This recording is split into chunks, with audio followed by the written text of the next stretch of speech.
a l'hora de comprar un animal era importante mirar a dentadura porque de aí sabías a edad que tía, ¿no? Non era o mismo pagar por un animal máis novo que por un animal máis vello.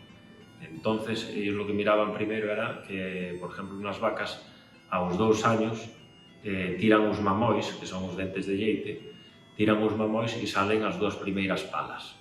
Aos 4 años salen outras 2 palas, aos 6 outras 2, e aos 8 salen as últimas 2 palas, e é cando eles chaman que están cerradas. Según el tipo de dentición que teñan, saben a edad que ten el animal.